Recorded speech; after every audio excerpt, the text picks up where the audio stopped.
So hello family आज घर prepare होची custard super delicious and tasty custard बना हो। तो आम फास्ट नहीं जीवा मिल्क देखो गोटे बाउल रे मिल्क नहीं गले तापर या नहीं कि गरम करवा। तो गरम हैला परे आम या भितर पकेबा इलायची और टेस्ट अनुसार चीनी। तो सबुठु इजीएस्ट उपाय आज कर कस्टर्ड आपण मैंने समस्त करें कस्टर्ड घरे। तो देखो ए क्षीर तो गरम हो जाइए। तो एबे तो आसला खरा दिन आइटमटा खाइबा बहुत भल लगे। तो आज से आज पूरा ठंडा ठंडा कुल कुल आइटमटा खाइबा। तो प्रिपरेशन तो चलती देखु कस्टर्ड मेन इनग्रेडिएंट्स होची फ्रूट्स। तो देखो हम फ्रूट्स भी नहीं जाइछु। तो एबे टाइम है कस्टर्ड पाउडर यूज करिवार। देखो गोटे ग्लास रे मु कस्टर्ड पाउडर नहीं जाइछि। तापर ये एबे मिल्क ऐड करवा आ भल से घांटिबा।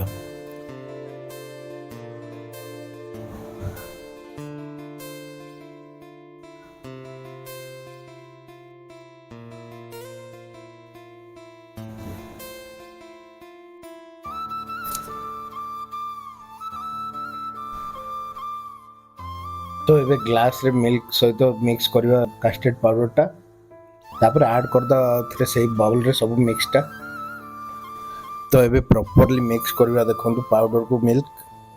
तापर ए मिक्सर टा पुणी से बाउल रे ऐड करके घांटिवा भल से।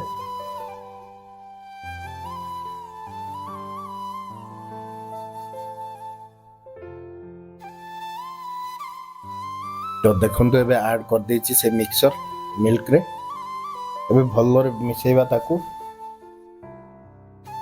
तो देखो एबे आम आइटम आस्ते आस्ते प्रिपेयर हो गलानी।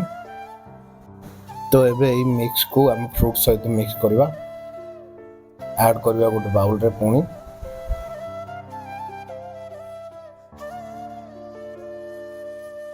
तो देखो फ्रूट गुड़ा को मु नहीं जाई गोटे बाउल रे। या पर या ऊपर एबे सही मिक्सर टा ढालिबा। तापर ठंडा हवा के समय पे छाड़ दबा।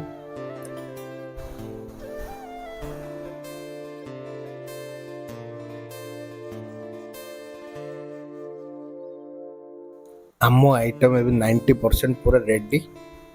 तापर या को फ्रीजर रे रखी ठंडा करी सर्व करबा। सो आइटम भाई पूरा एक नंबर देखा जाउची। खाली पूरा चिल ठंडा ठंडा करी खाइबे कि मजा। तो आम आइटम फ्रिज को जो टाइम हो गलाने देखो। तो एबे रखि दबा फ्रीजर रे।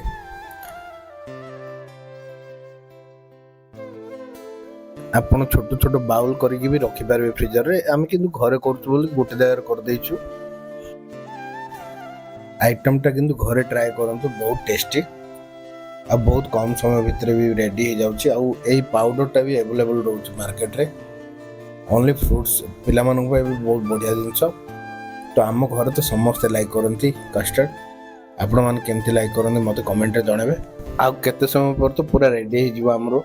एबे फ्रीजर रे रखाई गला। आउ टिके पर सर्व करबा आ खाइबा। सेतिक भितर आपण भी जानतु प्रिपेयर करंतु आ खांतु। जदि वीडियो टी भल लागितो लाइक शेयर एंड सब्सक्राइब करियो भूलिबेनी।